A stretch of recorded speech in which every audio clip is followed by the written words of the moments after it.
Hello everyone. This is the third and the last part of chapter 1 reading and explanation. So last part में हमने haematopoiesis तक पढ़ा था. आज हम बात करेंगे cells of immune system के बारे में.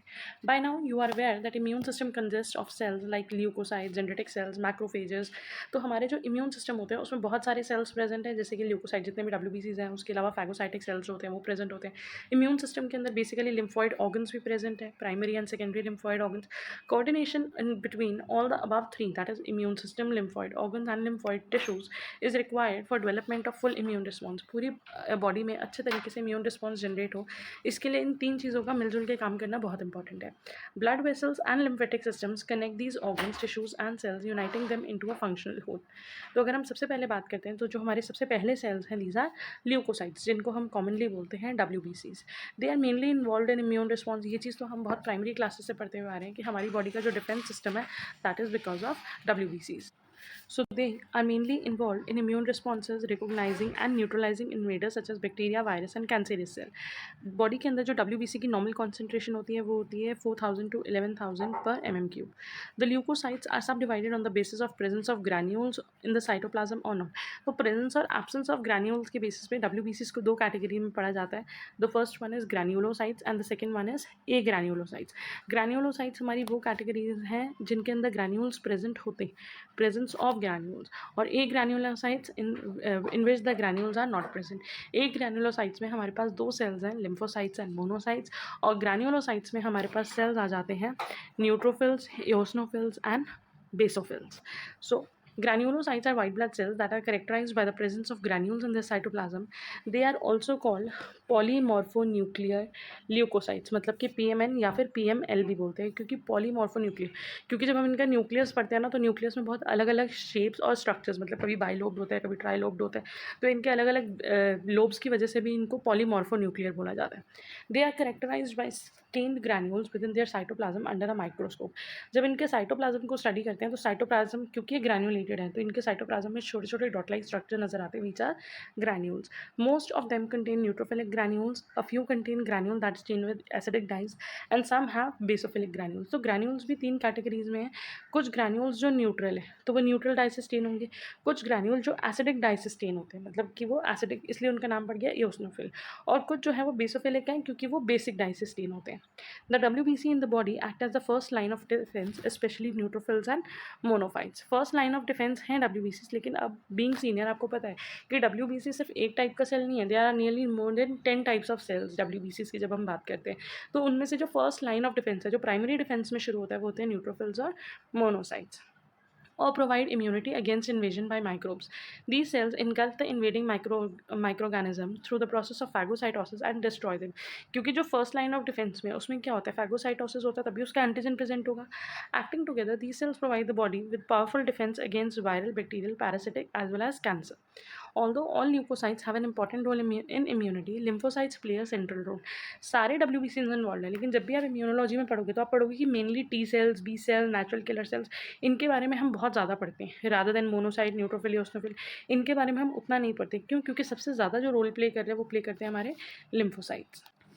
Lymphocytes are present in large numbers in the blood and lymph and are also present in lymphoid organ. तो ये हमारे ब्लड में भी प्रेजेंट है, ये लिम्फ में भी प्रेजेंट है. लिम्फ जो हमारी बॉडी में लिम्फ फ्लूइड होता है उसके अंदर, उसके अलावा जो हमारे लिम्फॉइड ऑर्गन्स है जैसे कि thymus, lymph node, spleen, appendix, इन सब में प्रेजेंट है.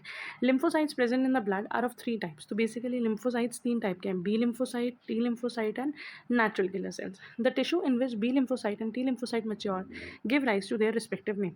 बी लिम्फोसाइट का नाम बी लिम्फोसाइट क्यों पड़ा है? क्योंकि वो बोन मैरो में मैच्योर होता है. टी लिम्फोसाइट का नाम क्यों पड़ा है? क्योंकि वो थाइमस में मैच्योर होता है. तो इसी वजह से इनका नाम जो है वो बी एंड टी लिम्फोसाइट पड़ा है. Whereas B cells develop in the bone marrow and T cells develop in the thymus of adult. लेकिन अगर हम फीटस की बात करें तो फीटस में इनकी डेवलपमेंट होती है लिवर में. T and B lymphocyte share a similar morphology. Now let us study about them in more detail. B lymphocyte cells origin and mature in bone marrow. B cells play an important role in humoral immunity. Humoral immunity का मतलब है जो हमारी fluid immunity होती है, मतलब जो antibody mediated immunity है. Each B cells carry receptors on the surface जिनको हम बोलते हैं B cell receptors. B cell receptor has an antibody bound to it that is called BCR complex. The antibody of BCR complex help it to recognize and bind to the antigen. तो जो भी antigen होता है हमारी body के अंदर, कोई एक फॉरेन एंटीजन एंटर कर रहा है, उसके ऊपर कौन सा, मतलब कोई भी फॉरेन पार्टिकल एंटर कर रहा है, उसके ऊपर जो एंटीजन है उसे कौन रिकॉग्नाइज करेगा? उसे रिकॉग्नाइज करेगा बी सेल रिसेप्टर। और वो कैसे रिकॉग्नाइज कर रहा है बी सेल रिसेप्टर? क्योंकि बी सेल रिसेप्टर के ऊपर एक एंटीबॉडी है जो उस कॉरस्पॉन्डिंग एंटीजन के साथ बाइंड करेगी। ठीक है, the BCR has antibody bound to it and is called BCR complex. The antibody of BCR complex help it to recognize and bind to the antigen. On binding with the antigen, the B cell get activated, differentiate and proliferate into plasma cell and memory cell. तो उसके बाद ये B sales जो होते हैं वो activate हो जाते हैं, और एक्टिवेट होने के बाद ये दो तरीके के सेल्स प्रोड्यूस करना स्टार्ट करते हैं, plasma cells and memory cells. अगर हम बात करें प्लाज्मा सेल्स की, प्लाज्मा सेल्स वो सेल्स होते हैं जो फर्दर सिक्रीट करते हैं लार्ज नंबर ऑफ एंटीबॉडीज़, जो बहुत सारी एंटीबॉडीज़ बाद में प्रोड्यूस कर रहे हैं। और मेमोरी सेल्स वो सेल्स हैं जो उस टाइम कुछ नहीं करते, लेकिन उस टाइम वो डोमेंट स्टेज में चले जाते हैं, लेकिन लेटर ऑन बाद में अगर वो सेम एंटीजन हमारी बॉडी में एंटर करता है तो सब्सिक्वेंट एक्सपोजर में या सेकेंडरी एक्सपोजर में ये विग्रसली उस इन्फेक्शन को हमारी बॉडी से एलिमिनेट करने में हेल्प करते हैं। So, primary cells produce a large number of antibodies against the antigen which bind to the BCR bound antibody. They do not divide and they die after producing large number of antibody. Plasma cells और ज़्यादा multiply नहीं करते हैं, वो सिर्फ antibodies बनाते हैं. Plasma cells have a short lifespan of 1 to 2 weeks, whereas memory cells have a long lifespan and expresses the antibody on the surface which is same to the original BCR complex. Memory cells remain dormant for a long time. When they encounter the same antigen, they differentiate and proliferate into plasma cell and memory cell. तो जब वो next time subsequent exposure में अगर हमारी body में वो same antigen enter होगा तो ये डिफरेंशिएट करेंगे, प्रोलिफरेट करेंगे और ये प्लाज्मा सेल और मेमोरी सेल दोनों बनाएंगे। In this way they act as a memory system of the immune system. तो ये हमारे इम्यून सिस्टम का एक मेमोरी सिस्टम है। टी लिम्फोसाइट्स की अगर बात करें, they originate from bone marrow then migrate to the thymus for maturation. तो इनकी जो मेच्योरेशन हो रही है वो थाइमस में हो रही है, इसीलिए इनका नाम है टी लिम्फोसाइट्स या थाइमोसाइट्स भी बोलते हैं इमेच्योर्स को। Like B cells, T cell express T cell receptor on the surface. T cell receptor recognize and bind the antigen to the T cell to activate it into an effector T cell. T cell क्या करता है? Recognise करता है antigen को, उसके साथ bind करता है और बाइंड करने के बाद एक्टिवेट हो जाता है एक effector T cell में.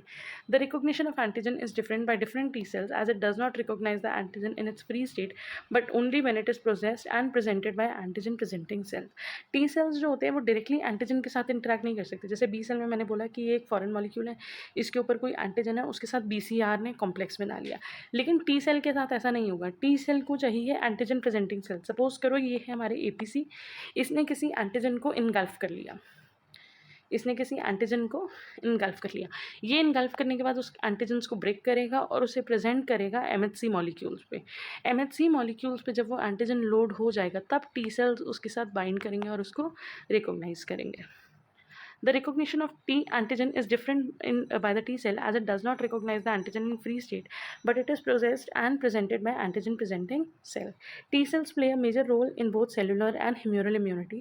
T cells have other surface markers and also other than TCR, मतलब कि T cell receptor के अलावा भी इसके पास और भी बहुत सारे surface markers होते हैं। These surface markers are cluster of differentiation. This is very important. Based on these surface markers, T cells are differentiated into T helper cells and cytotoxic cells. Jin T cells के ऊपर CD4 present होता है, जिन T cells के ऊपर CD4 receptor present होता है वो bind करते हैं हमेशा MHC क्लास 2 मॉलिक्यूल के साथ। This is very very important, you have to remember it. और इन टी सेल्स को हम बोलते हैं हेल्पर टी सेल्स। जिन टी सेल्स के ऊपर CD8 रिसेप्टर्स होते हैं वो बाइंड करते हैं MHC क्लास 1 मॉलिक्यूल्स के साथ और उनको हम बोलते हैं cytotoxic T cells. So basically helper T cells के पास होता है CD4, साइटोटॉक्सिक टी सेल्स को हम CTL भी बोलते हैं, उनके पास होता है CD8 क्लस्टर ऑफ डिफरेंशिएशन 8, और जो रेगुलेटरी टी सेल्स होते हैं they are formerly T suppressor cells और वो एक सबसेट है CD4 का। अब अगर हम बात करते हैं नेचुरल किलर सेल्स की, तो टी सेल्स में बेसिकली दो हो गए, T helper cells and cytotoxic cells. उसके बाद अगर हम बात करते हैं जो नेक्स्ट लिम्फोसाइट्स हैं हमारे वो है natural killer cells. Natural killer cells are lymphocytes like T cells and B cells. They originate from the bone marrow but they do not have markers. They are rich in cytoplasmic granules which help them in killing viruses, cancer cells etcetera. तो इनके पास granules हैं जिसकी वजह से ये killing या elimination, neutralisation कर सकते हैं। Due to their ability to kill cells without prior activation they are called natural killer cells. Additionally natural killer cell secrete cytokines, ये कुछ केमिकल सिक्रीट करते हैं जैसे कि interferon gamma, tumour necrosis factor which act on other immune cells like macrophages, dendritic cells to enhance the immune response। और NK cells का हमारे immunity में बहुत इंपॉर्टेंट फंक्शन होते हैं। नेक्स्ट है हमारे डेंड्रिटिक सेल्स। डेंड्रिटिक सेल्स का नाम रखा गया on the basis of their appearance, क्योंकि अगर आप यहाँ पे देखो इनके बहुत सारे डेंड्राइट्स हैं, so they resemble the dendrites of the nerve cells. Dendritic cells are derived from bone marrow and are found on epithelia, all organs, and lymphoid tissues of the body. Paul Langerhans first described DCs in human skin in 1868, but thought they were cutaneous nerve cells. क्योंकि उस time पे ये nerve cells को resemble कर रहे थे, तो उन्होंने सोचा कि ये क्यूटेनियस नर्व सेल्स हैं. But these are the most powerful type of APCs. ये बहुत पावरफुल टाइप ऑफ APCs है, मतलब कि एंटीजन प्रेजेंटेशन में they work very well. The next cells are macrophages. Macrophages हैं basically monocytes. Monocytes remain in the blood for 8 hours and then migrate into the tissues. तो आपको ये चीज़ याद रखनी पड़ेगी कि जो हमारे WBCs होते हैं उनमें से लार्जेस्ट सेल्स होते हैं मोनोसाइट्स, और यही मोनोसाइट्स जब ब्लड से निकल के हमारे टिश्यू के अंदर एंटर होने लग जाते हैं तब हम इनको बोलते हैं macrophages. They differentiate and become macrophages. Macrophages are bigger in size than monocyte, मतलब क्योंकि और ग्रो हो जाते हैं, and are more complex than monocyte.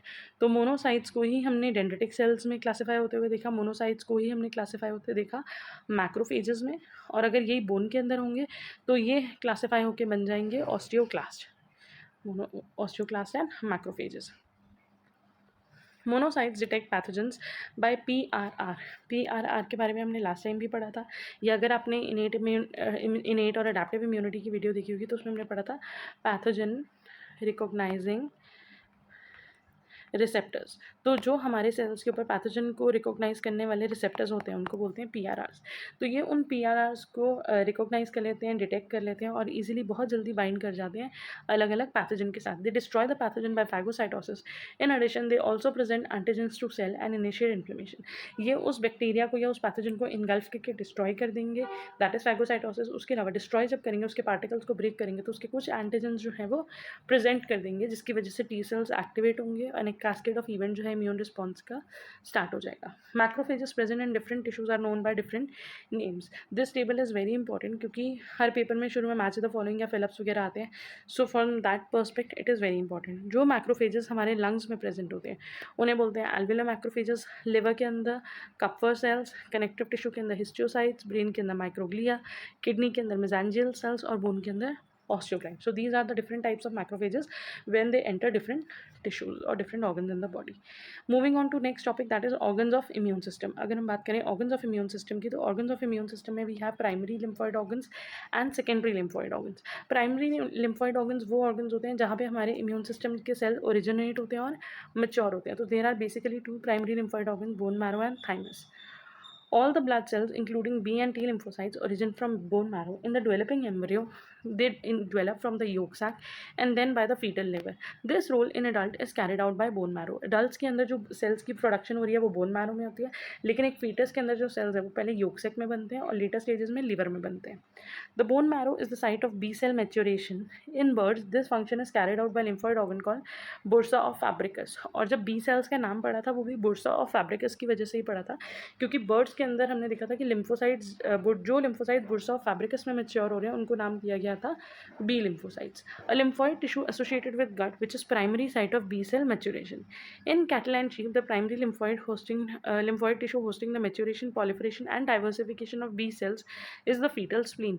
Kettles और शीप में देखा गया कि अर्ली स्टेजेस में जो लिम्फॉइड सेल्स जो मैच्योर हो रहे हैं, डेवलप हो रहे हैं, वो हो रहे हैं फीटल स्प्लीन में. लेकिन later in gestation this function is assume by patch of tissue embedded in the wall of intestine called Peyer patches. तो पेयर पैचेस को भी हम, या फीटल स्प्लीन को भी हम प्राइमरी लिम्फॉइड ऑर्गन कंसिडर कर सकते हैं in case of cattle and sheep. Thymus वो ऑर्गन होता है, तो बेसिकली जो सेल्स, हमने सेल्स ऑफ इम्यून सिस्टम में भी पढ़ा कि बी सेल्स का नाम बी इसलिए क्योंकि वो बोन मैरो में मैच्योर होते हैं, और टी सेल्स का नाम टी सेल्स इसलिए क्योंकि वो थाइमस में मैच्योर होते हैं. तो thymus is the site of T cell maturation. It is situated above the heart and is bilobed, which is further divided into lobules. The cortex of the lobule is densely packed with immature T cells. हमने अभी पढ़ा था, I have made a different video on organs of immune system.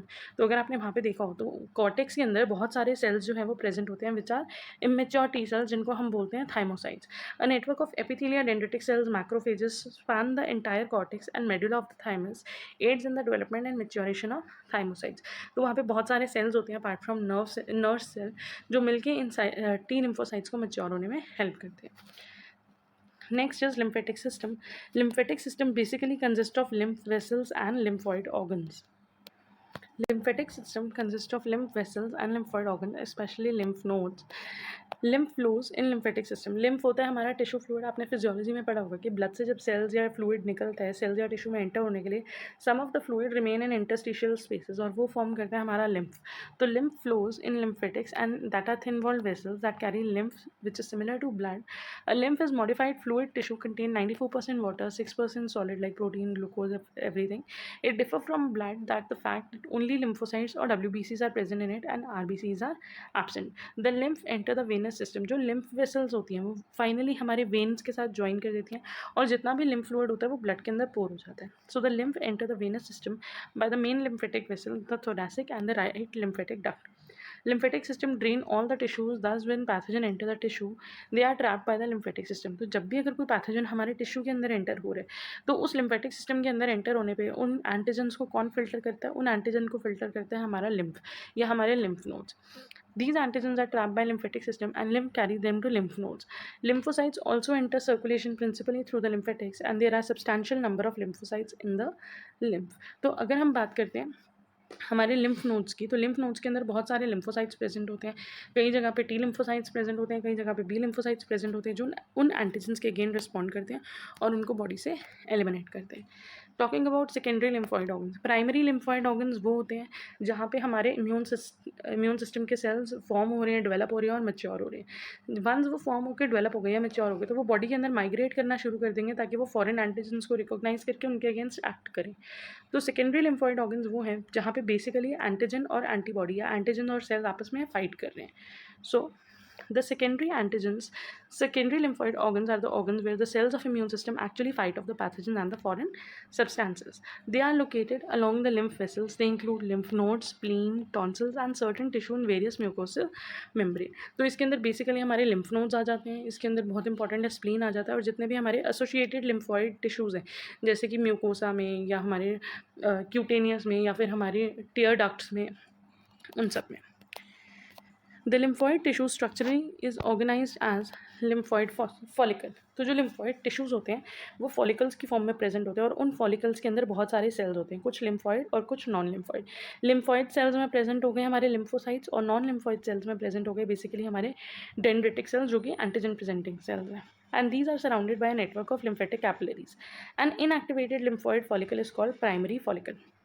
तो basically एक primary follicle है जिसके अंदर बहुत सारे सेल्स प्रेजेंट है जैसे कि लिम्फोसाइट्स प्रेजेंट है, जैसे कि एपीसीज प्रेजेंट है. लेकिन जैसे ही एंटीजन के साथ ये बाइंड करके एक्टिवेट होना शुरू हो जाएंगे ये प्राइमरी फॉलिकल जो है वो डेवलप होकर चेंज हो जाएगा सेकेंडरी फॉलिकल में क्योंकि इसके अंदर डेवलप हो जाएगा germinal centre. So after it encounters pathogen primary follicle due to the proliferation of B cells become enlarge and is called a secondary follicle. और जहाँ पे बी सेल्स की प्रोलिफरेशन बढ़ गई है, उनका नंबर बढ़ना शुरू हो गया, उस जगह को हमने क्या नेम करा? Germinal centre. तो जर्मिनल सेंटर वहाँ पे पहले से प्रेजेंट नहीं होता, प्राइमरी फॉलिकल ही जो है वो डेवलप हो गया, बड़ा हो गया, लार्ज हो गया, उसको हम बोल रहे हैं सेकेंडरी फॉलिकल. और सेकेंडरी फॉलिकल के अंदर जो एक्टिव साइट है उसको हम बोल रहे हैं germinal centre. Lymph nodes are bean-shaped structure which are densely populated with lymphocytes, macrophages and dendritic cells. The immunological response to the antigen present in lymph begins here. तो जो भी हमारा प्राइमरी जो काम शुरू हो रहा है एंटीजन्स के अगेंस्ट, मतलब जहाँ पे एंटीजन अगर कोई फॉरेन एंटीजन आया एपीसीज उनको इनगल्फ करेंगे, इनगल्फ करने के बाद उनका एंटीजन प्रेजेंट करेंगे, एंटीजन प्रेजेंट होने से जो हमारे टी सेल्स हैं ये जो बाकी लिम्फोसाइट्स हैं वो एक्टिवेट होने लग जाएंगे. ये सारी चीज़ें कहाँ पे हो रही हैं? लिम्फ नोड में. The lymph node has 3 regions, cortex, paracortex and medulla. Cortex जो होती है वो आउटर मोस्ट लेयर होती है, यहाँ पे मेनली प्रेजेंट होते हैं हमारे B cells, macrophages and dendritic cells. Paracortex जो होती है वो मिडल लेयर होती है, वहाँ पे प्रेजेंट है हमारे टी लिम्फोसाइट्स और उसके साथ कुछ डेंड्रिटिक सेल्स. तो बेसिकली बी सेल्स ने और मैक्रोफेजेस ने पहले एंटीजन को देखा, उसके अगेंस्ट रिस्पॉन्स करा, एंटीजन प्रेजेंट करा, एंटीजन प्रेजेंट करके जब एपीसीज पे एंटीजन आया तो उसकी वजह से कौन लिम्फोसाइट टी लिम्फोसाइट्स जो है वो एक्टिवेट हो गए which were present in the paracortex region. और वन जब ये एक्टिवेट हो गए तो through a cascade of event B cells activate हुए, प्लाज्मा सेल्स बने और एंटीबॉडीज़ प्रोड्यूस होनी शुरू हो गई. और ये पार्ट कहाँ हुआ? हमारा मेड्यूला रीजन. तो 3 रीजन्स हैं कॉर्टेक्स, सो बेसिकली 3 रीजन्स हैं कॉर्टेक्स, पैराकॉर्टेक्स और मेड्यूला. कॉर्टेक्स के अंदर बी लिम्फोसाइट्स प्रेजेंट है, मैक्रोफेजेस और डेंड्रिटिक सेल्स प्रेजेंट है. यहाँ पे एंटीजन एंटीबॉडी जो है आपस में इंटरैक्ट कर रहे हैं. उसके बाद सेकेंड है हमारा पैराकॉर्टेक्स रीजन जहाँ पे टी लिम्फोसाइट्स एक्टिवेट होते हैं इस एपीसीज की वजह से. और the innermost region is medulla. Medulla के अंदर एंटीबॉडीज़ सिक्रीट हो रही है. मूविंग ऑन फर्दर, जो हमारा नेक्स्ट है वो है हमारा स्प्लीन. अगर हम बात करते हैं स्प्लीन की तो the spleen is the large secondary lymphoid organ present on the left side of abdomen. It plays a major role in producing immune response to blood borne antigens. तो जो हमारा लिम्फ नोड्स था वहाँ पे हमारे lymphatic circulation के अंदर जो हमारे लिम्फ के अंदर जितने एंटीजन्स आ रहे हैं या जो टिश्यू स्पेसिस के अंदर जो एंटीजन एंटर हो रहे हैं वो जा रहे हैं. जो टिश्यू स्पेसिस के अंदर हमारे एंटीजन एंटर हो रहे हैं वो ट्रैप हो रहे हैं, उनके अगेंस्ट इम्यून रिस्पॉन्स जनरेट हो रहा है. वेयर आज स्प्लीन के अंदर वो हमारे ब्लड को फिल्टर करता है, ब्लड के अंदर के जितने एंटीजन है उनको ट्रैप करके उनके अगेंस्ट इम्यून रिस्पॉन्स जनरेट करता है. Lymphatic vessels do not supply to the spleen, so lymphocytes to the spleen are carried through the blood vessels. जो लिम्फेटिक वेसल्स के अंदर लिम्फोसाइट्स है वो स्प्लीन में नहीं जाएंगे, तो स्प्लीन के अंदर जो लिम्फोसाइट्स वगैरह आ रहे हैं वो कहाँ से आ रहे हैं, या जो एंटीजन्स है वो कहाँ से आ रहे हैं, ब्लड से. Spleen has to compartments, the red pulp and the white pulp.